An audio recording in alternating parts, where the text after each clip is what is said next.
seconds every time by people in like Volkswagen vans and RVs, like, you know, West Coast kind of like hippie adjacent folk. In the South, I feel like it's more of a charity thing. Like when I remember I got picked up in Paducah, Kentucky one time, which is like the most religious small town I've ever been to. And everyone who picked me up was like, you remind me of my son. I'm like, what do you mean? They're like, he's strung out on dope somewhere. And I'm like, okay, I'm not, but like, thank you. So I think it's just a different barometer for like. Or you remind me of my hot daughter in that area, dude. I think you would probably compete with some of the local models, I think. I think so too. I could model in Paducah. Oh, bro, that'd be If so all else good. fails, I can just go model in the Appalachia. Yeah, that'd be so good. Got to get stronger hands, you know, once I get like farmer fingers. Bro, how pissed would they get if like a trans model showed up and just started winning all the pageants? Oh, dude, Culture War 2.0. Oh, that'd be so good. The Culture War has been is back on. You've been watching the news. Yeah, I think I see a lot of it. So when you say culture war, what does it mean? It means when mainstream media propagates like irrelevant small culture war shit, you know, like things that aren't like really a big issue, like you know, like trans women playing in sports, and they obsess over it to distract you from real things that are going on. Do you think that they do that? Yeah, they totally do it. Like, like left, like liberal and like conservative mainstream media, they pick strategically like before midterms to get people all riled up by like zooming in on like specific. They know what they're doing. It's ridiculous. Yeah, like people with lisps, like they're or like like trans people in sports. Yeah, doesn't this make you angry? Like you didn't hear about it for like 8 months, and then they're like, "Oh shit, we got an election coming up. Let's stoke more anxiety and like exploit people's fears about this. Yeah, Try to get votes and it works, huh? instantly We can't build. on both sides." Yeah.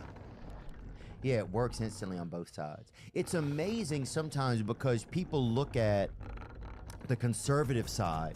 I feel like this is just a general thought of my own. People look at the conservative side as being a less educated side. But both sides will fall for the same exact tricks. Yeah, It's almost crazy. You can almost, I don't know. It's just really fascinating to me that it's like, but this is the same game being done on both teams. oh yeah, totally. Like liberal media will go to like the furthest sticks and boonies they can possibly go to find like their like racist guy to interview. Yeah. And just to get people all freaked out. And I'm sure you know what that's like. They often scapegoat the South. The South Yeah, is it's happened a always, lot. It's happened a lot over the years, especially during like during Trump, during like that administration, during that kind of stuff. Yeah, Those white guys in Charlestown or whatever, like Charlottesville. yeah. Yeah. I thought it was surely like there's probably a couple of dudes in there who was hoping things would go to another level of like of let's white it, whiten around. Yeah. But I think there was probably as many people in there that were just confused and responded to a Craigslist ad. You know. Yeah, for sure. And just falling victim to their own echo chamber, you know, like they're in these tight, weird online niche communities, and the algorithm starts recommending shit to them that they already know they're going to be receptive to get more ad revenue, and before you know it, they're just like down the rabbit hole. And these social media companies are making fucking millions while these people are just spiraling out of control. Yeah. Then next thing you know, they're yelling shit about Jews in public. I mean, that's crazy, dude. You know, I don't yell anything in public. Yeah. Michael Myers is pretty. Honestly, bro, the dude's not that scary anymore. I saw the last Halloween. It was horrible. The one a few years ago was horrible. I can't imagine how bad this one is. But if you look at him, he looks like the kind of dude that tightens his body up, cause he's got that whacker on him, bro. He's got that. He's got that trimmer, baby. That he got a damn machete, doesn't he? What I'm telling you about is Manscaped is the safe way to do it. That man could easily whack his wiener off, but you won't. Manscaped launched their 4th generation performance package to make sure your pumpkins get the ultimate carving experience on this spooky time of year. That's right. Turn your bite-sized treat into a king-sized candy. That means get your wand looking long wand. Join the 6 million men worldwide who trust Manscaped by going to manscaped.com for 20% off and free shipping with the code Theo. That's manscaped.com for 20% off and free shipping with the code Theo. Make the right call this spooky season. It's trick or trim. Now a word from our sponsor, BetterHelp. You know, one time I remember No breaks interviews is like, I don't want to talk to an online loud person. I want to talk to a real life screamer. Yeah. So you get so yeah. Get me to All Gas No Brakes, and then let's get to Channel 5. So and then just for our listeners, so you're doing the hitchhiking. You left out of Louisiana, and you end up in Seattle. And then from Seattle, like down to LA on the West Coast and back to Colorado. I mean, the summers following that, I hitchhiked a bunch. But the book that I wrote, I mean, it's not for sale anymore, but it was about like my first hitchhiking experience. That kind of had like a small cult following, which led me to want to make a show. The book was called All Gas No Brakes, A Hitchhiker's Diary. Yeah. And I was like, man, nobody really reads. I want to make like an interview-based road show. So I convinced a company to buy me an RV, whatever. Made All Gas No Brakes, fell out with the company over a contractual dispute. Right. Signed a movie deal with Tim and Eric. That movie is coming out in December. Awesome. It's with HBO and A24 and shit. Congratulations, I'm man. stoked, dude. It's crazy. Wow. Man. Yeah. And so the movie will be about. I know you have a tour coming up too, right? Yeah. So I mean, that's crazy, man. I start my first ever tour in like 12 days. It's like 45 dates, like back to back. We're gonna screen scenes from the movie. We're gonna find like battle rappers and magicians via Craigslist to open up each performance. You can have some people from episodes I know that you've already taped that will be at some of the at some of the venues. Yeah, definitely.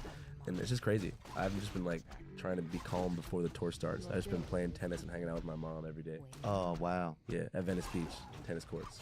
Do you and your mother look alike or no? Yeah, for sure. Y'all do? Yeah. That's cool. I think so. Yeah. Yeah. Is your father still alive or no? Yeah, he's alive. He's a bartender in Seattle. Oh, he is? Yeah. Oh, wow. He's a cool dude. Are your parents pretty proud of you? Yeah, I think so. I hope so. Yeah. They should be, I think. Yeah. You know what I mean? Do you feel like your desire to create or to get out there and interview people, do you feel like any of that came from your own childhood, or do you think it was just a choice you kind of made as you, like, is it more about journalism or is it more about seeking something to fulfill something inside of you? Well, I think my mom is like a super sweet, like caring person, very empathetic, big listener. She was the kind of person that, like, you know, if someone would approach us on the street, you know, like, I need some help, she would always help them, but a step further, like, talk to them and converse with them. And so, like, I think when I was super young, she would humanize people just day to day for me. So I didn't grow up with this wall or like glass wall between me and like people who I didn't understand. Right. So I just kind of went through life, and then like when I started smoking weed when I was like 13 in Seattle, like walking around downtown high, I just became like this like a toddler level curious like wanderer, and I would just walk around and be like, "What's up? Where are you from? And I would ask people, "What's the craziest thing you've ever seen?" When I was young, I'm like, "What's the craziest thing you've ever seen?" I would just sit there for like an hour and be like, "Damn, dude. All right, peace." So I was like listening to basically 5 hours of free podcasts a day. And so by the time I got old, I was like, "Damn, you can make a career out of this? Like, that's sick." Wow. That's incredible, man. Yeah, Seattle at night gets really, it's got like a damp vampires running around, bro. There's a lot of like, there's a lot of damn condensation fucking drug muppets bouncing around over there. Certainly so. That's It's a beautiful wild. American city. Yeah, we used to, yeah. We used to do that comedy club, underground comedy over there. Yeah. It was honestly one of the best rooms to do comedy in. I don't know if it's still there. So now, so that's where you're at now. So now you got like, I mean, you do so much interesting stuff now. You follow. Is that still kind of your goal, to follow the heat, to follow what's going on? How hard is it to still do that when you've gotten busier? I mean, right now there's not much happening in the news cycle, so it's like I'm more doing like character studies and like random cultural interest stuff. But like once the midterms kick back into full swing, like I gotta follow the news beat. Like there's nothing better than like being on the ball of news as it's happening. Like it's like the best feeling. It's kind of like addicting. Wow. Like watching history unfold and documenting it and being like on scene. I get how reporters can get addicted to like following that high all the time. But you gotta like stay away from that to a certain degree, because then you become just like a chaos tourist, and you spend every waking day being like, where are people pissed off? And you get so used to it, it's kind of jades your mind, and you're like, man, like society's in decline because you spend every other day at like a right or left wing protest. So it's important to kind of zoom out and cover like positive subjects. Like I went to a powerlifting event in Sacramento a month ago called World's Strongest Man. That was just fun. No one's talking about like, you know, the Clinton deep state cabal or like the collapse of civilization. So I'm like, man, this is just nice. So you gotta pepper your life with shit like that to stay level-headed, I think. Interesting. Yeah, I saw you talking to a bunch of like those jizz wizard dudes. Those like guys that are like those fucking, you know what I'm saying? Those fucking spunk garglers, dude. Them dudes go deep, bro. Yeah, Will Blunderfield is his name. Oh, okay, Will. He's kind of the commander-in-chief of the Jizz Wizards, and that's a new movement, really, of men Did you see that just as a like a out there group, or do you see that as an example of men trying to find different ways to regain masculinity? I think that Will's specific demographic is dudes who would be traditionally called gay by society. Okay. Trying to become bisexual to a certain extent. You know what I mean? Because he's talking about how, you know, when he does same-sex erotic bonding in the forest with his bros, it kind of makes him have a procreative urge. You know, so I think to a certain degree, I think the manosphere has definitely taken over, like a lot of the surface net. Even what is the manosphere? Just like Andrew Tate type people, you know, just like men's, like alpha men's wellness, self-help dudes, you know. But I think that Will's a bit different because it's more on like the spiritual side, and it's more connected to like eating well and all that type of shit, cutting like glyphosate and natrazine out of your diet to like have your chakras align and like reach a new dimension and like breath work. And I feel like he's more on that too. But then again, I feel like 2020 and COVID created this insane fusion with like the wellness community and like pretty hard right people because of the anti-vax thing. Oh, interesting. So like half of the, you know, like yogis and like holistic community wellness people became like fully QAnon pilled in 2020. Wow. Like I remember I'm not going to say her name, but this lady who invented butthole sunning or perineum sunning. Yeah, I've heard a lot about that. Yeah, so it was super like kind of cool, hippie, like free thinker, believes in the sun god, thinks the sun god speaks to your soul through your anus. Rays come in, get into your body. That's God, divine energy. I hadn't talked to her in like 6 months. I checked back on her Instagram, and this is real shit. It's George Floyd, and then like a lizard person cropped over each other, and she was like, "Don't believe everything you see on TV." And like it's just crazy to see like that happening to someone like that. And now it's all just like the storm is coming, like crazy ass like fringe shit. Like JFK Jr. is still alive. Oh wow. Like he's not. But him being alive is central to the QAnon. Oh, I see. universe. I see that. You're just saying that it gets in that little drain. They were waiting at the grassy knoll in Dallas like 4 months ago for his return. No way. Yeah, and like it's kind of like Bigfoot hunting style, where like one guy says that he saw it when everyone looked away. And so I met a guy who was like, "I saw him," and everyone's like, "No, you didn't." Like, and they almost were having some infighting. He's like, "No, dude, I saw him." So you were down there when that happened? No, but I talked to a bunch of the people who were there at the People's Convoy, which is like a trucker protest right after. Okay. Yeah. Wow. I'm pretty deep in that little world. Yeah, we've had Bobby Kennedy on here before, so he was big. He's a environmentalist, you know. So it makes sense that he would be, you know, he was always about like taking care of nature. So then it makes sense that he would that his interest would lead to taking care of the nature inside of your body, you know, like the waterways inside of your body and that sort of thing.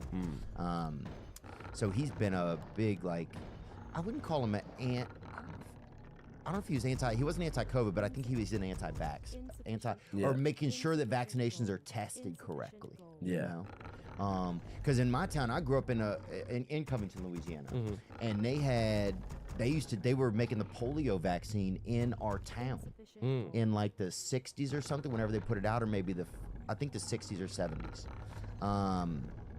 And that's where they created the polio vaccine at, and they used to test it on monkeys.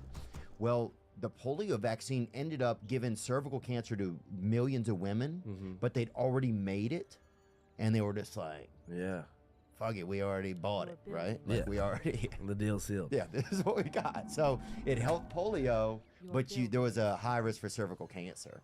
So I think some people, you know, it also depends on, I think, where some people's mindsets come out of. Yeah. Do you now, like I know you just went and interviewed Alex Jones and had to sit down with Alex Jones. Yeah.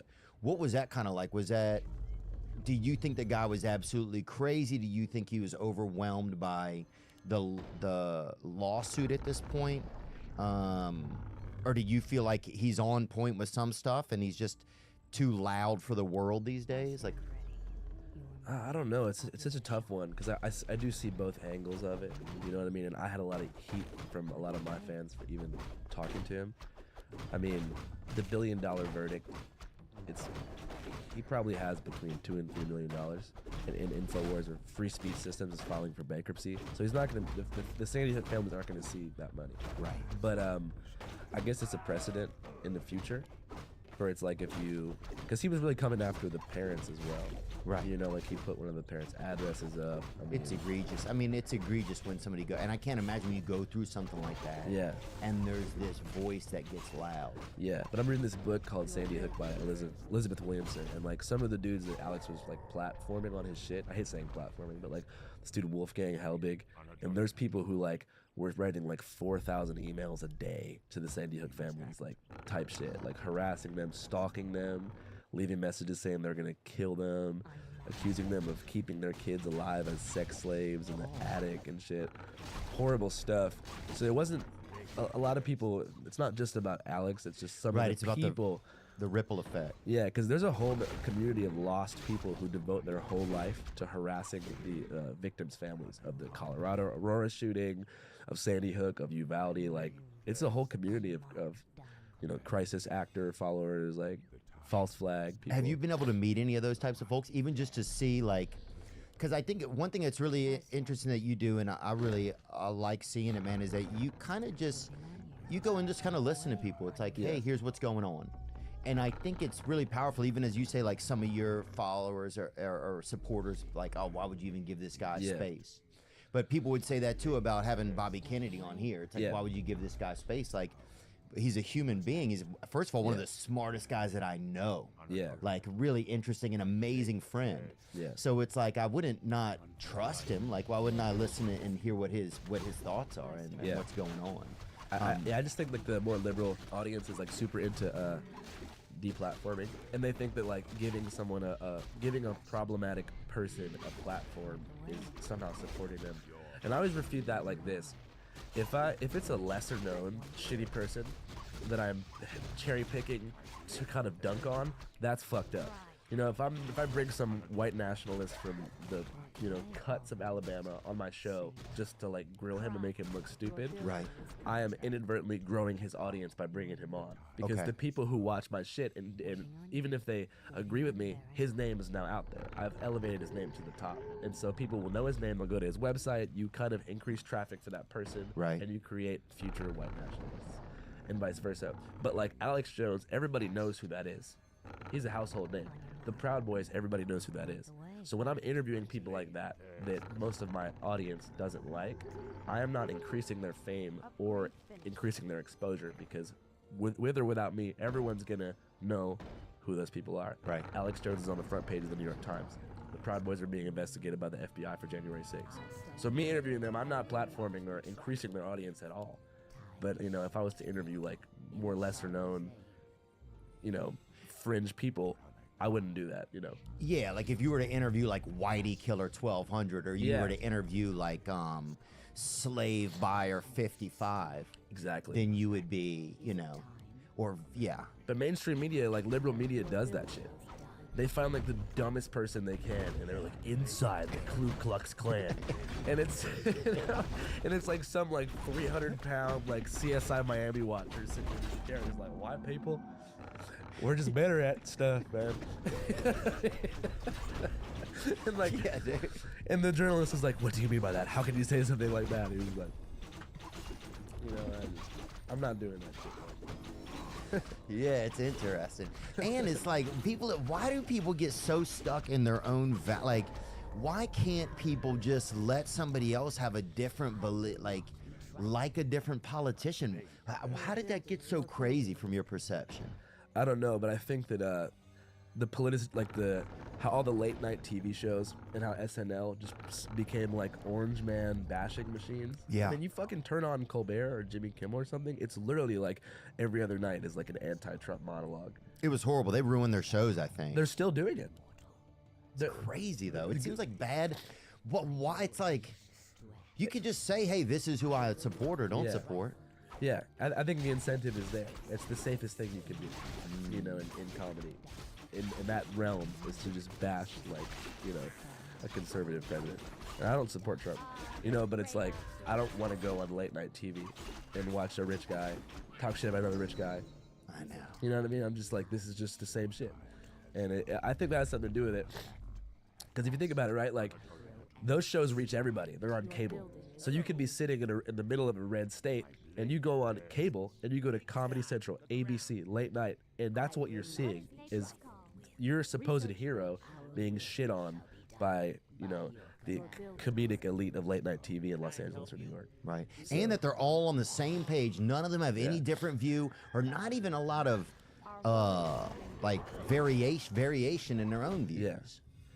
But like so the real OGs like Jon Stewart, like they've held it down. That to me that's like the best. Yeah. Like early Daily Show. To me that was like during the Bush era, that was like this absolute sweet spot of like comedic late night political shit. Yeah, and Bush also they kind of made, like, it was different with Trump. People, I mean, Hollywood just decided Yeah. either we don't have enough ownership over this guy, or he's too much of a loose cannon, whatever it is, but that not a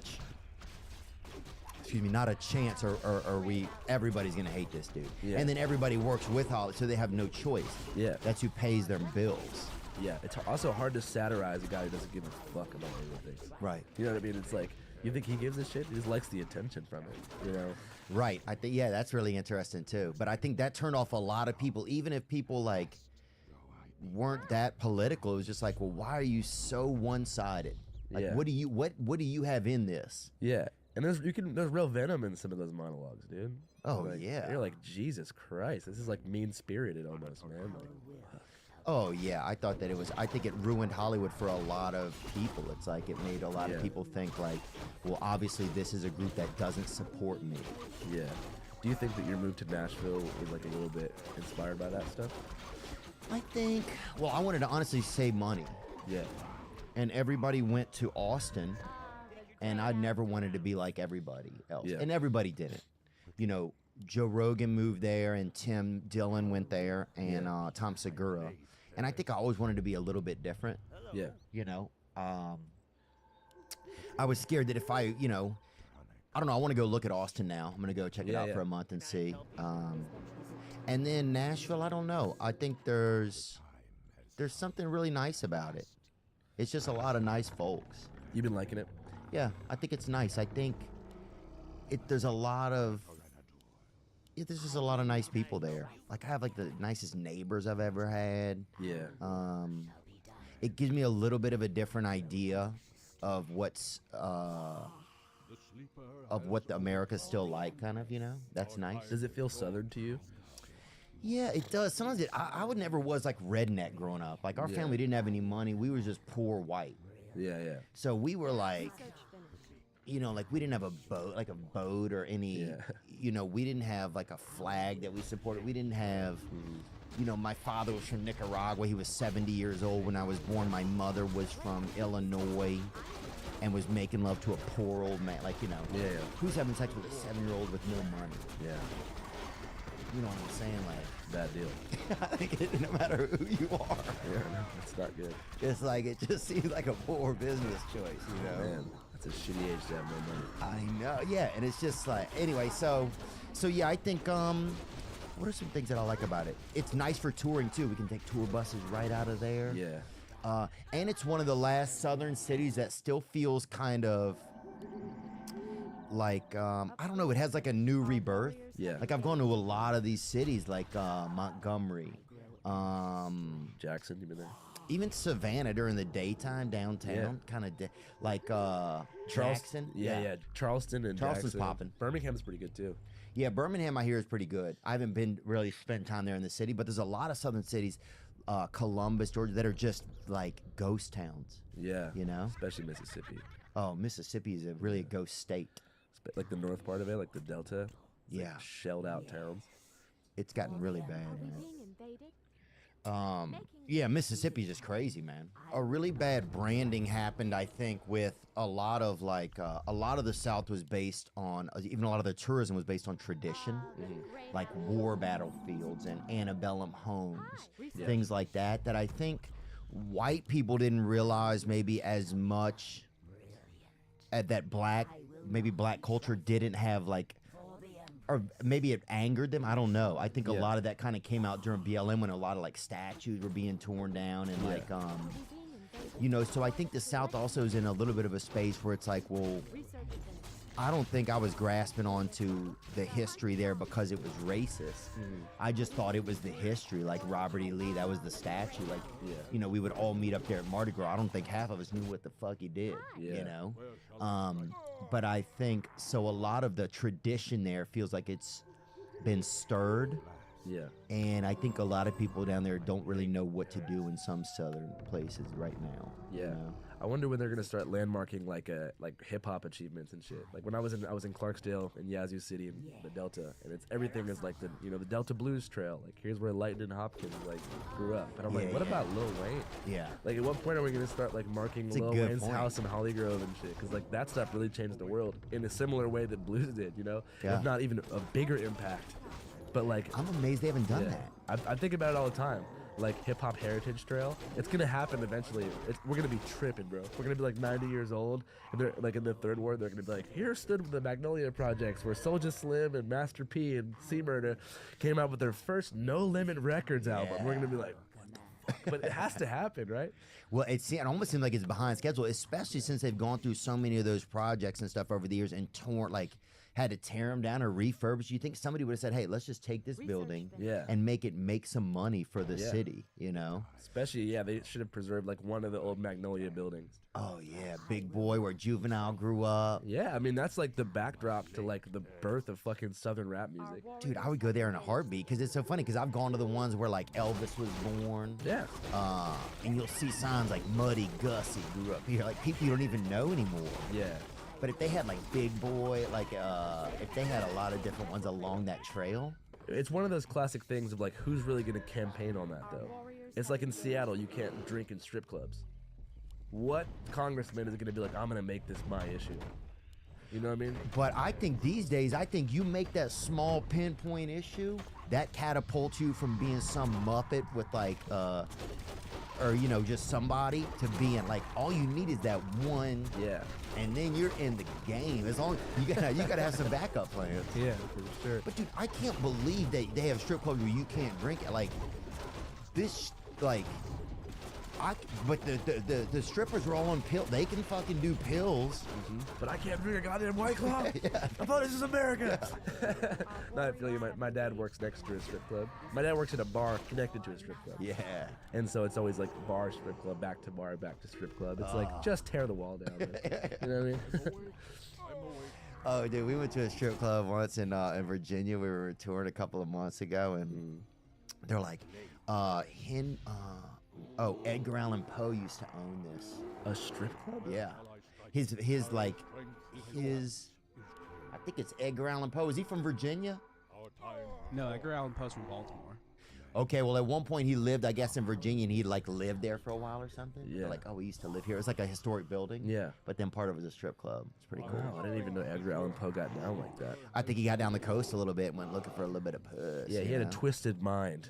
Oh, he had to, dude. So it must have been a twist to the strip club. Dude, he was like one of the first BLM activists. Look at the fucking the Raven or whatever. Was that about race?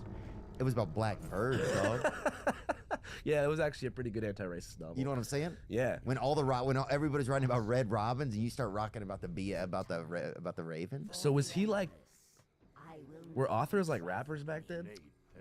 Like you think if he went to the strip club, everyone was like, "Oh shit, it's Edgar," and he's like making it rain, or what was the strip club like before that kind of music?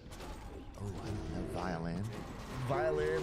I just can't envision Yeah, just that slow. With no future, like what does a strip club look like? The artist future. Right, yeah, 100%. I don't know. That's a great question. A hunting we will go, maybe a hunt, just like maybe somebody singing stuff like that. Like folksy accordion. Yeah. You ever been to the Claremont Lounge in Atlanta? It is a good one. It was Bourdain's favorite. Was it really? Yeah. Yeah, they used to have that an older lady in there, and she'd get those beer cans for you. Yeah. In there, good place to watch people do coke that shouldn't be doing it. Yeah, for sure. What's weird for me in strip clubs is I only like them if they're like super novelty. You know? 'Cause Yeah. I like it in like an atmosphere sense, like Sopranos, Bada Bing style, just like the lighting and like just degenerate people. I like to watch the people at strip clubs. Yeah, more of a burlesque style or something. No, I mean like I like to look at the dudes who are at who are watching strippers more than the strippers Oh wow. because it's so interesting. Yeah, there's something about somebody being right there to like. It's almost like a sense of like, I don't know, I guess some people go probably for desperation. Yeah, they have just like this weird like slack jaw and like a permanently half full whiskey neat Jameson glass, and they're just like absolutely mesmerized with like this wet stack of ones because their palm is sweating, you know, the ring in their back pocket, just like nothing in front of them, nothing behind them, just in the moment. You know what I mean? Yeah, there's some feeling right there, huh? Yeah, because they must know that the girls don't actually like them. Yeah, so I guess a lot of it is the myth of it. Maybe it's they want to feel like a rock star, like Nickelback style. Yeah. Like they're at a strip club by themselves.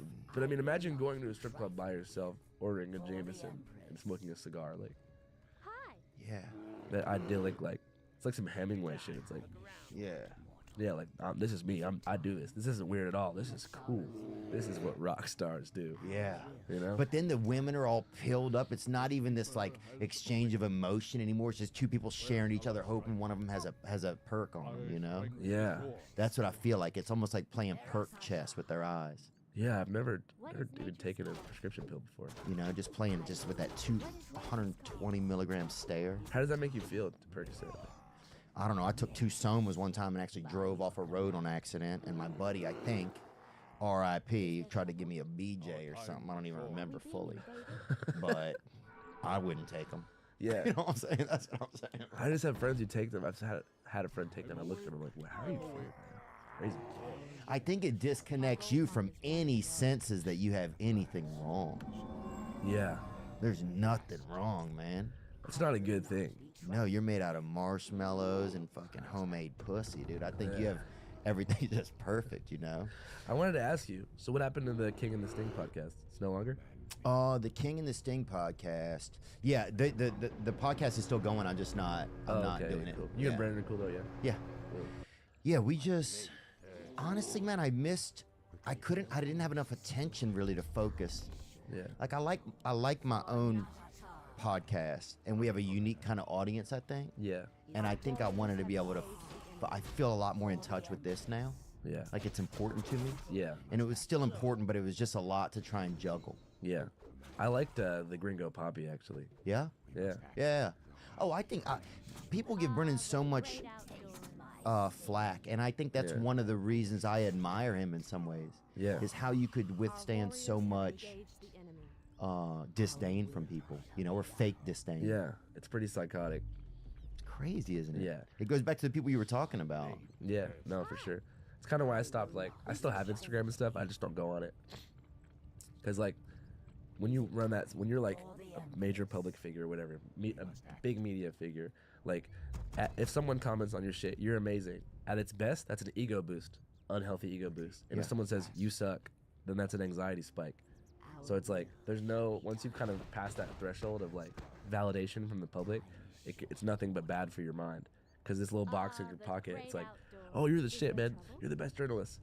I'm walking around by myself getting endorphins from that, which is not natural. I should be like, you know, touching trees, playing tennis with my mom. But instead, it's like, and then if someone in that box is like, fuck you, man, you're a libtard, you're a sellout or something, I'm like, oh, man, I feel bad about myself. Yeah.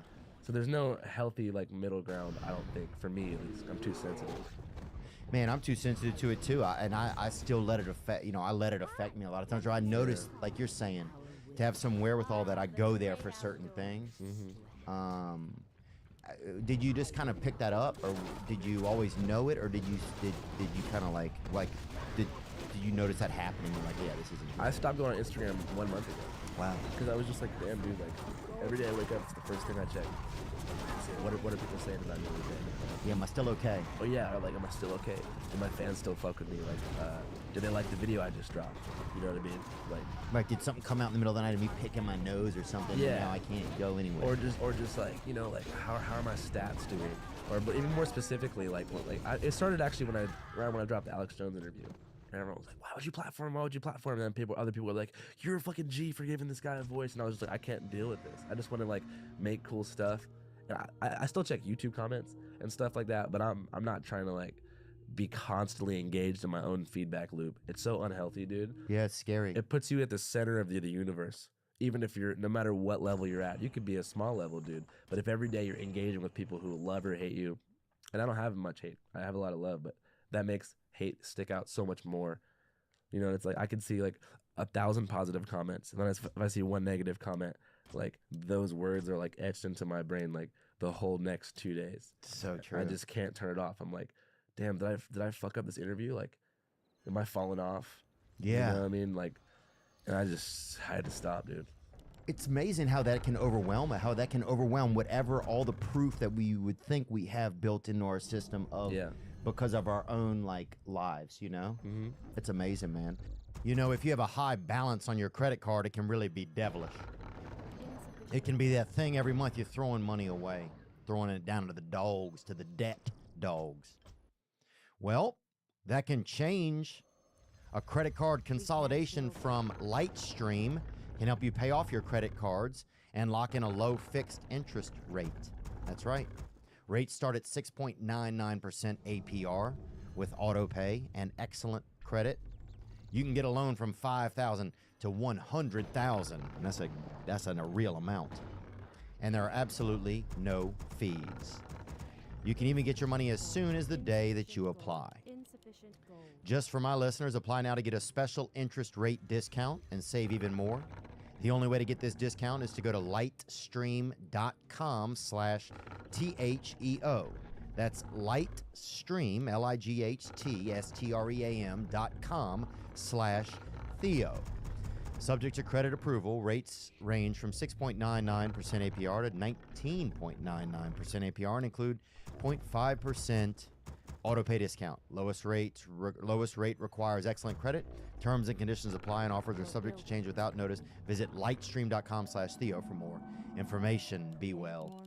Life is scary when you realize your dog might have fleas and you might have them too. Dang it. Life is scary when you're eating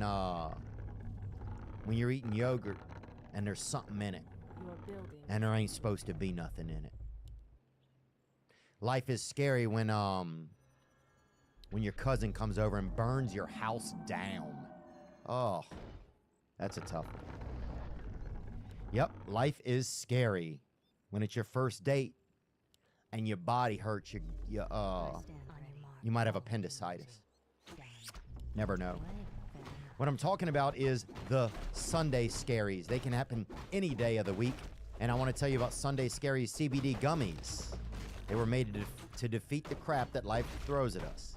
They're the perfect CBD gummies for professionals on the grind, supermoms, students, party animals, regretful drunk sexters, and everyone in between. I don't know how it's going to help the sexting, but it might. I don't relax well, and you might not either. You are welcome to try Sunday Scaries CBD gummies. Look, we all have the right to live scare-free. That's right.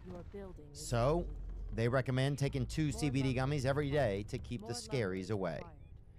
I can offer you this 25% discount. Visit sundayscaries.com, SUNDAYSCARIES.com, and use promo code THEO for your discount. That's promo code THEO for 25% off at sundayscaries, SCARIES.com.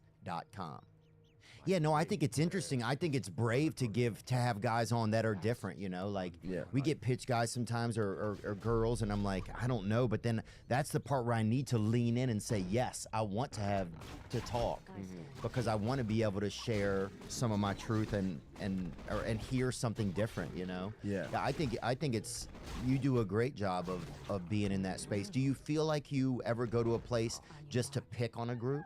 Never.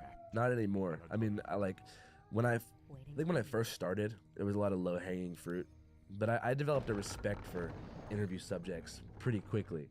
I mean, there's some groups that it's clear from, you know, how I'm talking to them that I'm trying to sort of poke holes in what they're saying. Mm-hmm. But no, I don't go try to pick on people. You know, if anything, I try to understand people. Yeah. You know, because picking on people is really easy. Like anything that society sees as weird, like furries or flat earthers, it's very easy to show up, point fingers, make fun of them, ask them weird questions. But when you ask the why and how did you end up like this, it's when it gets really interesting because you get to just follow that why infinitely until you get to the core of what drove them to the fringe. And that's the shit that fascinates me. Yeah, Because the it's always the fringe. same. What is it?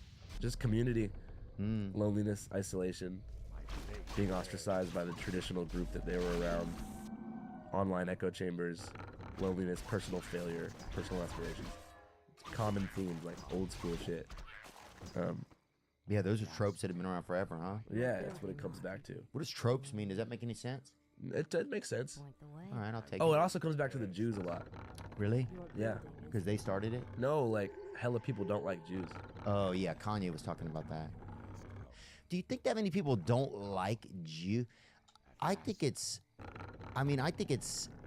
because what did Kanye, they were getting on Kanye. I mean, he's been saying some horrible shit. Yeah. You know, that Kanye shit is sad.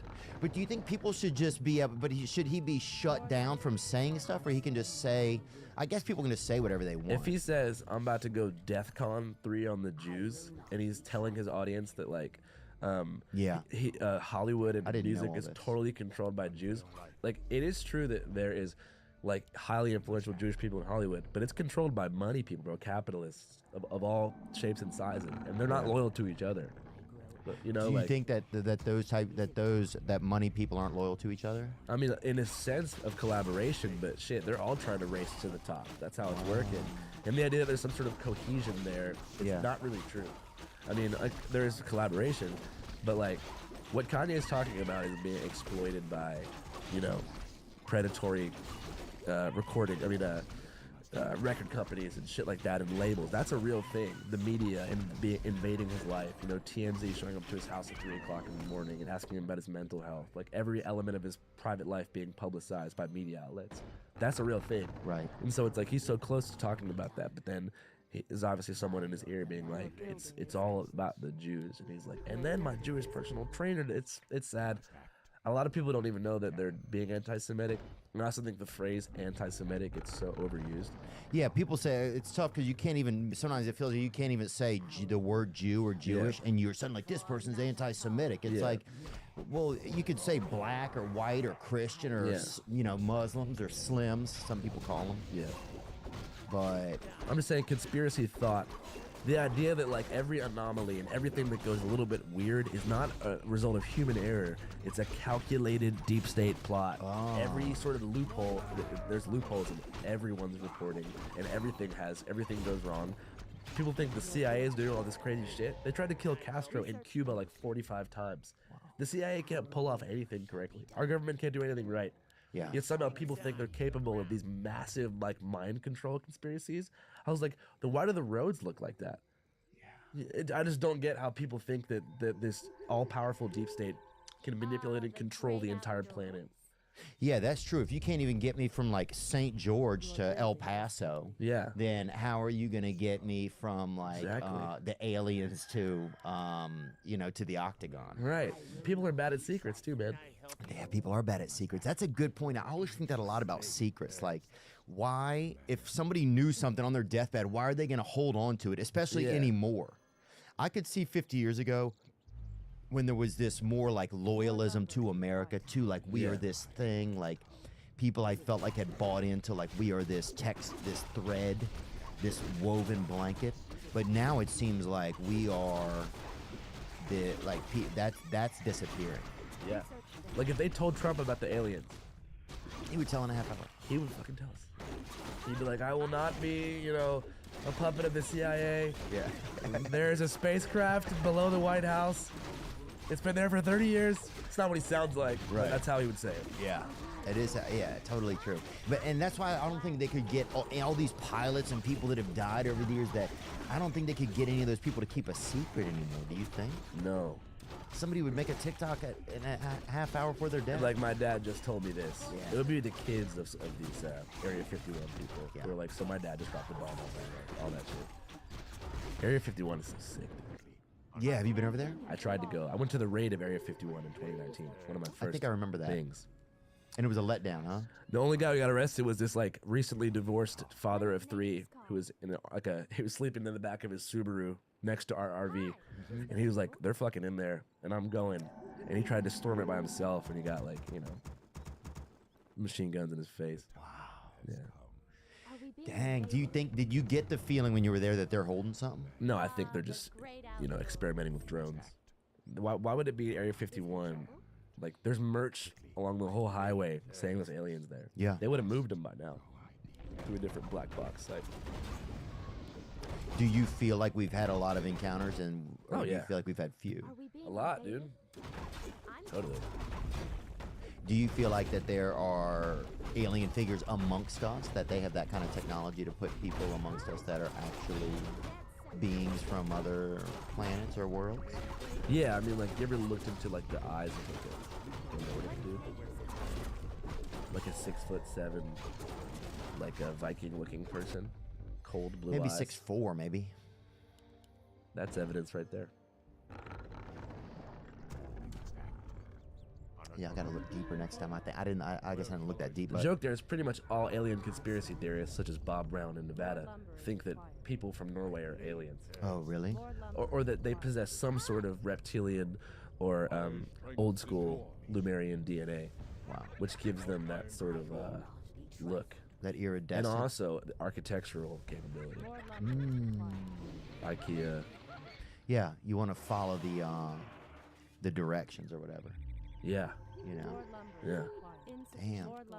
Well, I think sometimes that aliens come here, I think we are like, aliens advanced far past us, right? Like, even if you see us now, we're becoming like meeker figures. We only use our brains. When you see an alien, it's like just the brain looks active. The body just looks like this dormant, sort of like non-genital, no tits even anymore. Never. Just like the body seems very like you don't notice it. It's just that kind of like diamond oval head with the big eyes. So there's a lot of brain activity, thinking. Yeah. That's what I feel like.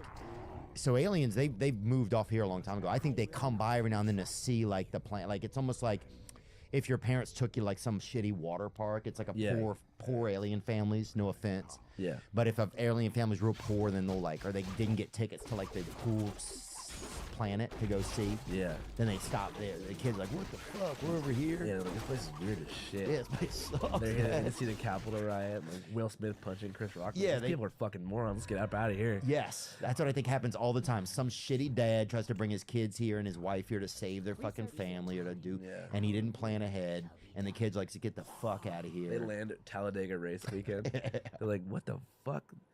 No, but I would think the aliens would actually be on a smaller level, like on microbial small level, so they can, kind of look at us like they could be like cell size, condensed, because they don't want to be identified.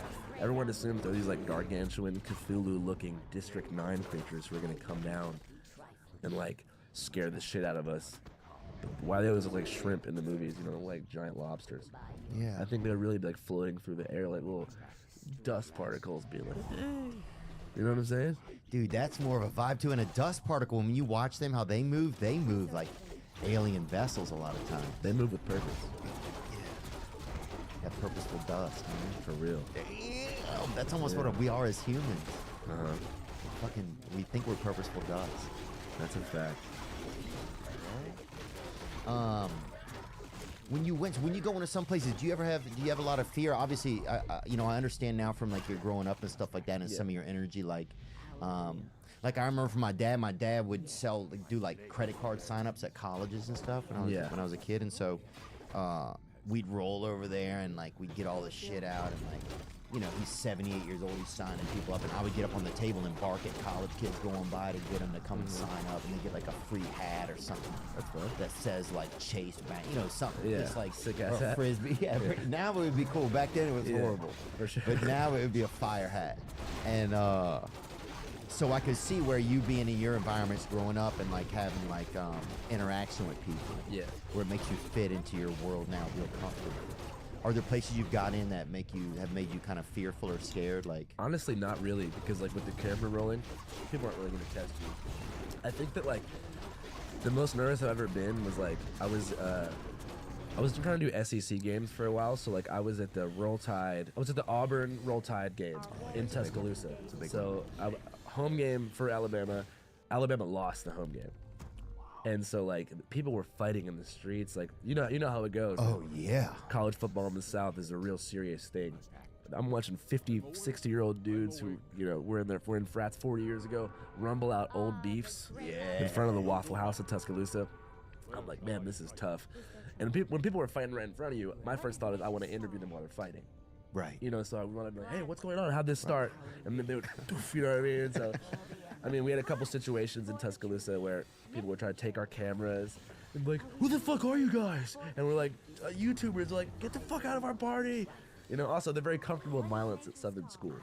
Yeah. There's not really consequences for, like, big brawls at schools in the South, just in fraternity environments, like there would be on a regular street anywhere else. Yeah, I think Southern culture, it's more like, especially in the South, you're looking at more like fight outside of the bar. You know? Yeah, it's like Australians. Yeah, you know, yeah. it's just like, yeah, they settle the score after. Yeah, No it's like a one's bunch of pulling baked up. bean Australians kind of. Literally, and Yeah. no one's called the cops really. They kind of let things happen. Right.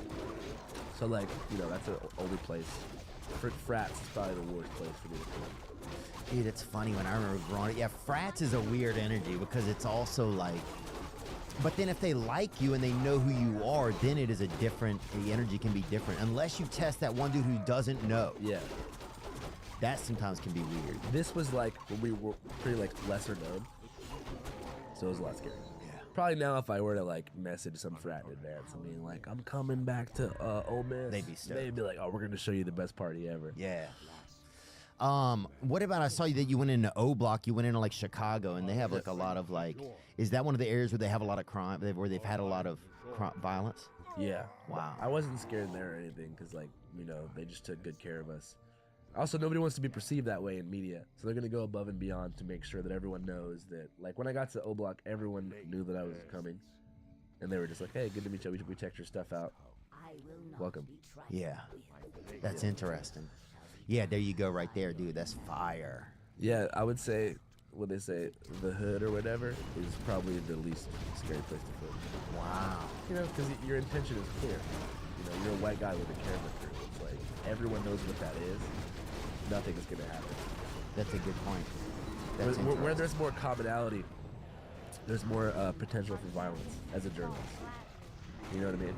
It's the classic thing of like Louis Theroux from England. Yeah. When he did his Weird Weekend series. Him being British as an outsider, I think gave him a pass to kind of come in and be more confrontational. Whereas like I'm more likely to be in a violent situation with someone who is as similar, looks like me, and is in a similar age range to me. Because they kind of feel like, oh, it's more like buddy, like broed out. I even see it with fans. Like, if any frat age white fan will come